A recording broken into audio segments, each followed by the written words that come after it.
Bonsoir chers internautes, on espère que vous allez bien, surtout que vous vous portez super bien. C'est votre émission On Air et ce soir on va parler de Bachelor. Certainement vous serez très intéressés à ces belles choses qu'on a prévues pour vous dans cette émission de Bachelor. Ça intéresse plus d'une, mais surtout la gente féminine. On en parlera ce soir avec Samuel. Voilà, bonsoir Sam. Bonsoir Paola, bonsoir à tous. Voilà, écoute, on va se tutoyer, hein, on va pas se prendre la tête. Ça va, tu vas bien? Ça va, on tient le coup. Oui, la journée, ça a été ta journée? Ça va, on tient le coup, on ne se plaint pas, on rend grâce à Dieu. Et j'espère que ça va aussi de votre côté. Ça roule super bien. Voilà, ça va super. Donc, avec toi, on parle de Bachelor, saison 3. Effectivement.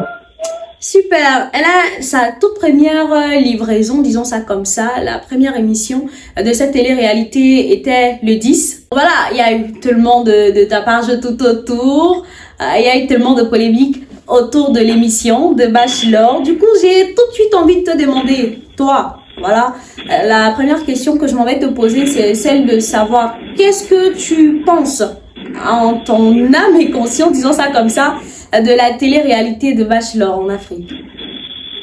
Alors, il faut rappeler que c'est la troisième saison. C'est vrai que le premier épisode a été livré mardi dernier, mais c'est la troisième saison en Afrique. Oui. Alors, qu'est-ce que je pense de la télé-réalité? C'est vrai qu'il y a toujours eu cette polémique autour de la télé-réalité en général et maintenant par rapport au Bachelor quant à ce qui est de la façon de trouver peut-être l'âme sœur en Afrique, qui n'est peut-être pas celle de l'Europe ou de l'Occident, oui, et tel que c'est déployé dans le Bachelor. Mais j'estime que c'est toujours du divertissement et je suis friand de divertissement, de télé surtout, et de bonnes productions audiovisuelles en tant qu'affaire.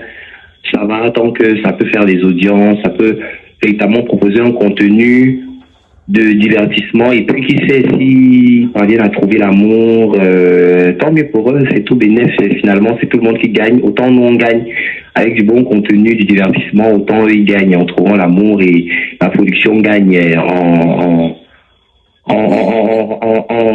influence et caisse, on va dire. Non, on va plutôt dire que techniquement parlant, là ça roule, ça marche, il n'y a pas de souci, mais moralement parlant, est-ce que ça marche? Est-ce que ça passe alors, techniquement, on va dire oui, sur le plan technique, ça va. Hein, pour cette troisième saison, oui, c'est vraiment mention spéciale pour la production. J'ai beaucoup aimé. Je suis pas très dithyrambique sur ce qui se passe généralement à la télé, quand je sais que parfois il y a beaucoup de négligence, oui, quant à la production. J'ai beaucoup regardé des télé-réalités de l'extérieur, oui, et de l'Occident, et puis j'ai toujours été habitué à cette belle composition là à l'image. Donc là, d'avoir un contenu aussi bon que celui-là, le montage des capsules, le tournage, il faut rappeler que l'émission a été tournée en début d'année, donc là on en est qu'à la diffusion, et puis c'est du bon contenu. Maintenant, moralement, ça dépend, c'est une question de point de vue, on va dire. Moi, honnêtement, je ne me permettrais pas d'aller à la télé, okay, pour trouver l'amour, mais après c'est une question de point de vue, oui, une question de croyance, une question d'éthique aussi. Tant qu'il faut le temps qu'à faire, il y a cette proposition-là, c'est une émission de dating, donc c'est pas aujourd'hui que le Bachelor est né. Maintenant, si on parvient à avoir une version africaine qui a marché sur 2 ans et qui revient pour une troisième saison, il y aura forcément toujours des puristes qui vont te dire que non, chez nous en Afrique, on ne vient pas, on est pudique, on est ci, on est ça, pourtant, on n'est pas si pudique que ça, finalement. Et généralement, ces mêmes gens sont les personnes qui critiquent encore.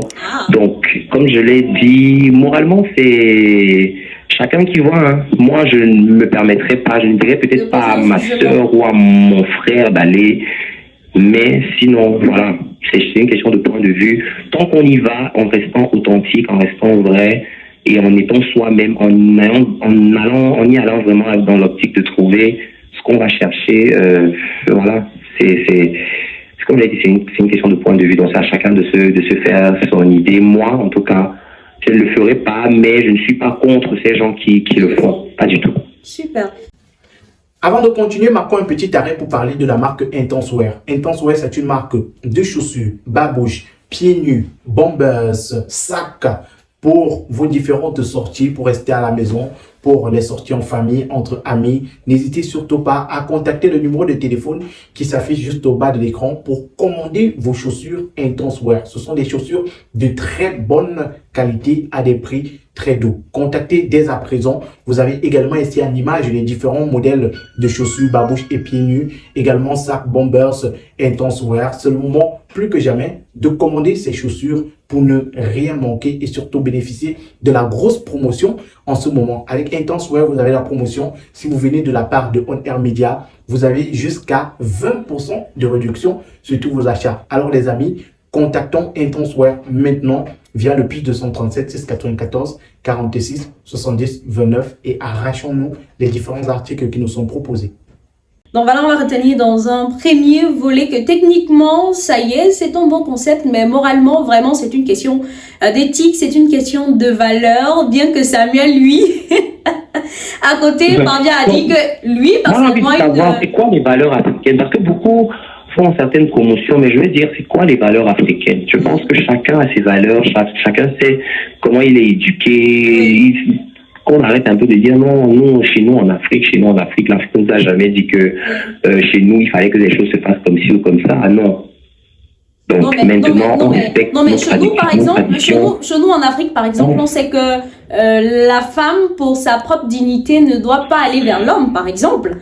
Elle, finalement, enfin, qui a dit que c'est écrit dans quel texte? On a bien envie de lire. C'est pas écrit dans un texte. Mais c'est comme nos parents nous ont éduqués comme ça. Maintenant, je vous prends un autre cas, Paola. Si c'est pas la première émission de dating. Par exemple, en France, il y a ce qu'on appelle la belle et j'ai oublié le nom. Voilà, la belle et ses princes. Un truc comme ça, il y a les princes et les princesses de l'amour, où c'est la femme qui est clairement dans la posture du bachelor. Et vu que ce sont des hommes qui doivent courtiser la jeune dame, n'est-ce pas? Donc, si on arrive à avoir cette émission ici, est-ce que ça va respecter les valeurs africaines, vous pensez? Ou ce sont les hommes qui viennent courtiser la jeune, ou bien la femme sera aussi traitée de femme frivole parce qu'elle va retrouver beaucoup d'hommes. Vous voyez que ça revient à la même chose. En fait, on aime beaucoup le 2 poids 2 mesures.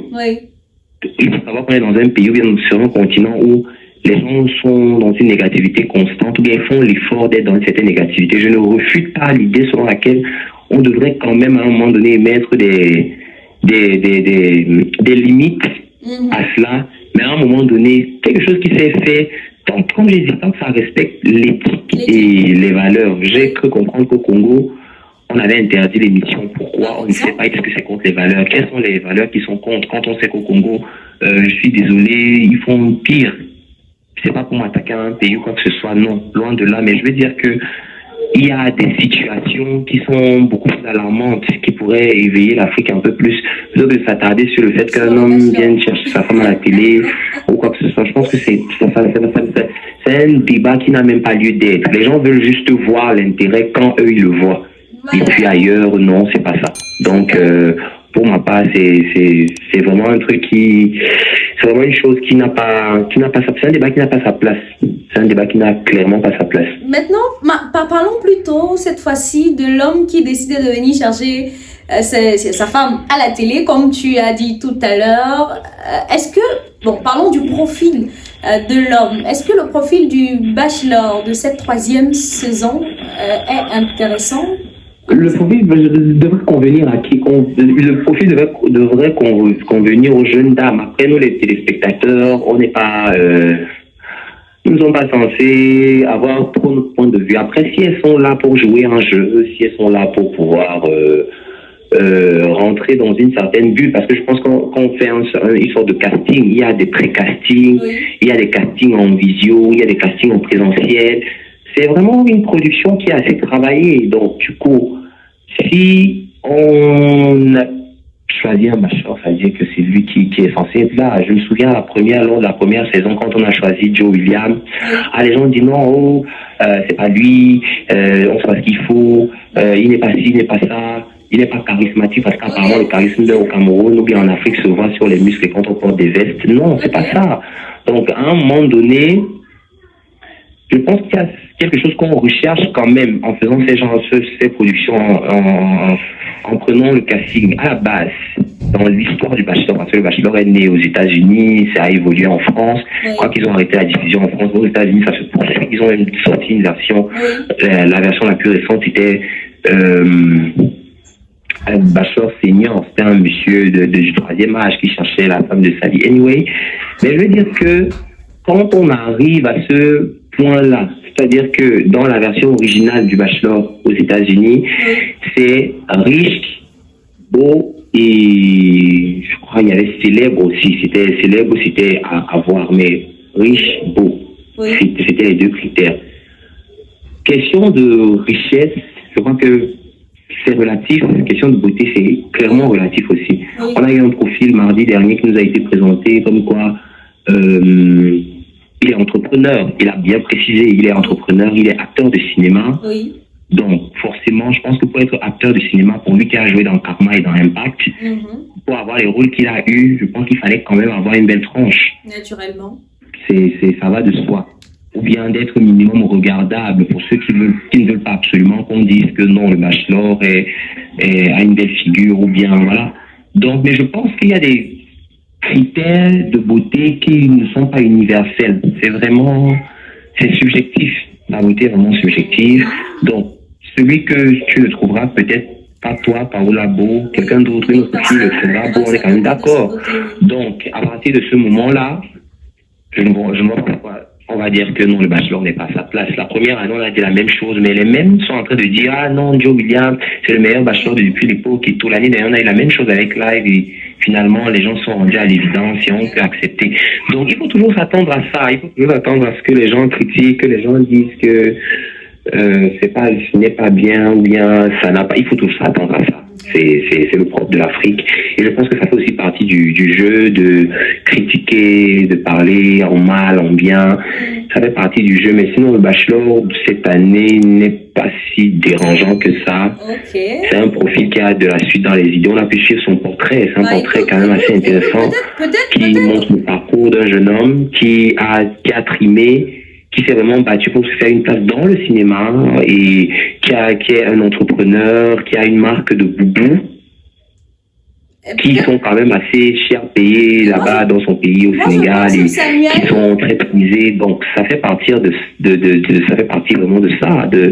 Donc Samuel, moi je pense que tu vas te faire une dent contre les Camerounais, ou alors les Camerounais vont se faire une dent contre toi parce que ils ne pensent pas.